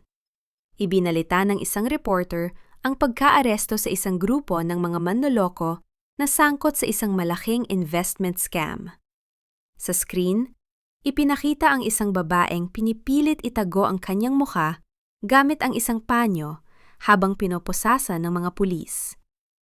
Ito ay si Isabel, ang babaeng nangarap maging reyna sa pamamagitan ng pagnanahaw sa yaman ng iba, ay ngayon ay nakakulong sa rehas ng sarili niyang kasakiman. Kasunod dito, sa paglipat ng paningin ni Liora sa labas ng bintana ng sasakyan, Nahagip ng kanyang mga mata ang isang lalaking naglalakad sa ilalim ng tirik na araw. Nakasuot ito ng kupas na polo, pawis na pawis, at namimigay ng mga flyers ng murang pabahay sa mga dumadaang sasakyan. Si Renz. Ang dating nagmamay-ari ng Black Card, ang lalaking nandidire sa amoy ng langis at pawis, ay ngayon ay nagtitiis sa usok at alikabok ng kalsada upang may makain. Walang galit, walang pagyayabang, at walang kahit anong ngiti ng panunuya ang namutawi sa labi ni Leora. Pinanood lamang niya itong lumipas habang umaarangkada ang kanilang sasakyan. Para kay Leora, si Renz ay hindi na isang kaaway. Siya ay isa na lamang estranghero na nag-ani ng sarili nitong bagyo. Dahan-dahang pinatay ni Leora ang telebisyon at ipinikit ang kanyang mga mata. Dinadama ang malamig na hangin ng aircon. Kinahapunan, nagtungo si Leora sa isang tahimik na sementeryo. Ang paligid ay payapa, tanging ang huni ng mga ibon at ang paghampas ng hangin sa mga dahon ang naririnig. Inilapag niya ang isang pumpon ng mga puting rosas sa ibabaw ng malamig na marmol ng puntod ng kanyang ina. "Nay, nandito na po ako," mahinang bulong ni Leora habang pinupunasan ang alikabok sa lapida. "Pasensya na po kung matagal akong nawala sa sarili ko. Pasensya na po kung ibinenta ko ang kwintas ninyo para sa maling tao. Pero Nay, nabawi ko na po ang halaga ko. Tinupad ko ang pangako ko sa inyo. Hindi ko na hinayaan na mayumanig muli sa dangal ko bilang isang babae." Isang malamig at nakakapanatag na ihip ng hangin ang yumakap kay Leora. Tila isang sagot mula sa langit, isang mainit na yakap ng isang inang nagmamalakis sa kanyang anak. Nang mag-agaw ang liwanag at dilim, natagpuan ni Leora ang kanyang sarili na naglalakad ng nakayapak sa malambot na buhangin ng isang dalampasigan. Ang banayad na paghampas ng mga alon sa pampang ay tila humuhugas sa huling bakas ng kanyang mga pasakit. Tumigil si Leora at humarap sa malawak na karagatan. Ipinikit niya ang kanyang mga mata, huminga ng malalim, at hinayaan ang init ng huling sikat ng araw na dumampi sa kanyang mukha. Wala siyang kasamang lalaki upang sabihan siyang maganda siya. Wala siyang nakakapit na braso upang maramdamang ligtas siya. At sa unang pagkakataon sa kanyang buhay, naramdaman niyang sapat na siya. Nakangiti si Leora sa sarili habang nararamdaman ang pag-ibig na matagal niyang ipinagkait sa kanyang sarili. Ang pag-ibig na hindi kayang bilhin, hindi kayang itapon, at higit sa lahat, hindi kailanman manloloko. Ang papalubog na araw sa kanyang harapan ay hindi hudyat ng katapusan, kundi isang tahimik na pangako ng isang mas magandang bukas. May mga sugat na hindi kailanman tuluyang naglalaho. Ngunit sa pagdaan ng panahon, ang mga ito ay nagiging palatandaan kung gaano tayo katapang na lumaban. Sa loob ng kanyang tahimik na kwarto, nakaupo si Leora sa harap ng lumang makina ng kanyang ina. Hindi na siya nagtatahi upang bayaran ang utang ng iba o upang pagandahin ang imahe ng isang lalaking hindi siya pinahahalagahan. Nagtatahi siya ng isang simpleng puting bestida para sa kanyang sarili. Bawat pag-ikot ng gulong ng makina ay hindi na sumisimbolo sa pagod, kundi sa isang banayad na ritmo ng kanyang bagong buhay. Kung may magtatanong kay Leora kung napatawad na ba niya sina Renz at Doña Carmen, ang kanyang isasagot ay isang payapa at matapat na oo. Ngunit sa kanyang paglalakbay, natutunan niya ang pinakamahalagang aral tungkol sa pagpapatawad. Ang pagpapatawad ay isang pinto na binubuksan mo upang makalabas ang galit mula sa iyong puso.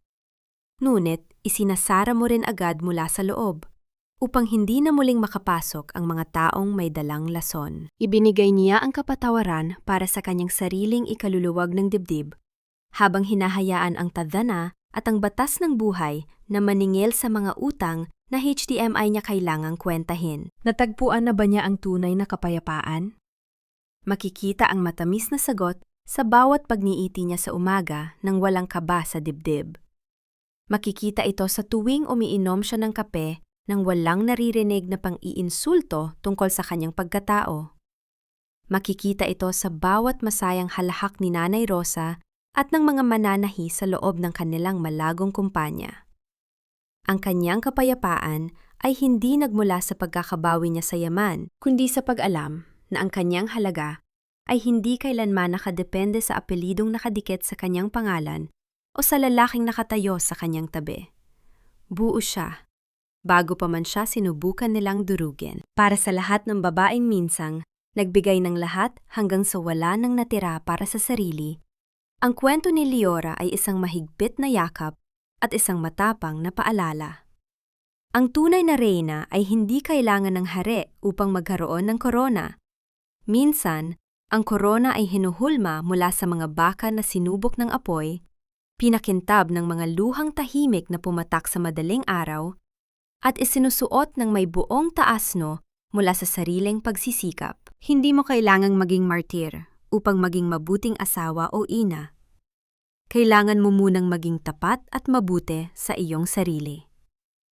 Dahil hindi ka makakapagbigay ng liwanag sa iba kung hahayaan mong mamatay ang sarili mong apoy. Sa pagtatapos ng kwentong ito, isang malalim na pagsusuri ang maiiwan sa puso ng bawat nakinig. Ang paglalakbay na ito ay isang perpektong timbangan ng panggigigil sa mga kawalang katarungan at ng matamis na paghilom ng isang pusong nawasak.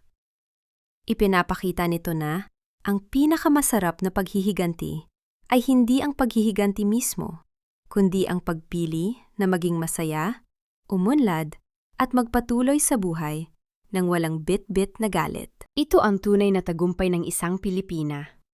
Ang bumangon mula sa sarili niyang mga abo, malinis, malakas, at handang salubungin ang bagong umaga ng may pagmamahal sa sarili.